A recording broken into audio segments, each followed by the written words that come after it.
High, চলো আজকে তোমাদের সাথে একটা পোকা চচ্চড়ি রেসিপি শেয়ার করি। এটা দেখে কি তোমরা বুঝতে পারছো যে এটা কি রেসিপি হতে চলেছে? তোমরা কারা কারা এই রেসিপিটা খাও সেটা কিন্তু আমাকে কমেন্টে জানাবে। আজকে এই যে চিংড়ি মাছের মাথা চচ্চড়ি রান্না করব। এটাকে তো জলের পোকাই বলে, চিংড়ি তো আসলে জলের পোকা। ছোটোবেলা থেকে তো বইতে এটাই পড়ে এসেছি, তাই আজকে বললাম যে আজকে পোকা চচ্চড়ি রান্না করব। তো প্রথমে এটাকে মাথাটাকে ভালো করে কিন্তু পরিষ্কার করে নিয়েছি, আর তারপর নুন হলুদ দিয়ে ওটাকে মাখিয়ে রাখলাম কিছুক্ষণের জন্য। আর এখানে তারপর কেটে নিয়েছি হচ্ছে কুচনো পেঁয়াজ, আর এরপর এগুলো যাবে মিক্সিতে। পেঁয়াজ, টমেটো, শুকনো লঙ্কা, পরে একটু কাঁচা লঙ্কাও দেবো, আর রসুন। এটাতে কিন্তু আমি আদা দেবো না। আর তারপর ভালো করে কিন্তু পেস্ট করে নিয়েছি মিক্সিতে। এরপর ওই নুন হলুদ মাখানো পোকার মাথাগুলোকে সেগুলোকে কিন্তু আমি ভালো করে কড়াইতে তেল দিয়ে ভেজে নেব। আর এটা দেওয়ার পরেই কিন্তু একটু জল ছেড়েছে, তো এই জলটা যতক্ষণ না অবধি শুকিয়েছে ততক্ষণ কিন্তু আমি এটাকে রান্না করব, মানে একটু ভেজে নেব একটু কড়া করে। আর দেখো আমার কিন্তু এখানে ভাজা হয়ে গেছে, আমি কিন্তু এটাকে তুলেও রেখেছি। আর এরপরে মেন হচ্ছে মশলাটা কষাবো।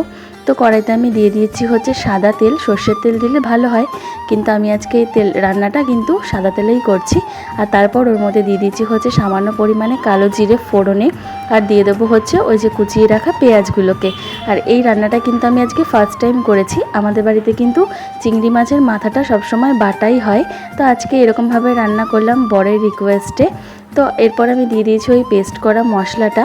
আর আগেও বলেছি যে আমার ক্যামেরার কোয়ালিটি একটু খারাপ আছে এখন, তার জন্য কিন্তু রান্নাটা এইরকম দেখতে লাগছে, কিন্তু আসলে কিন্তু এটা পুরো লাল লালই দেখতে হয়েছিল।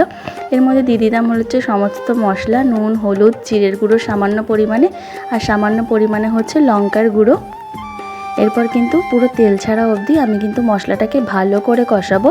আর আমি এর মধ্যে 2-4 দানা কিন্তু একটু চিনিও দিয়ে দিয়েছি।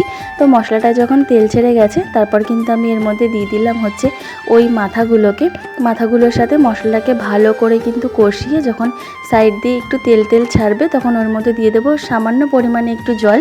আর এই জলটা ফুটে উঠে একদম গামাকা গামাকা হয়ে গেলেই কিন্তু আমাদের একদম এই পোকার মাথা চচ্চড়ি কিন্তু একদম রেডি হয়ে যাবে।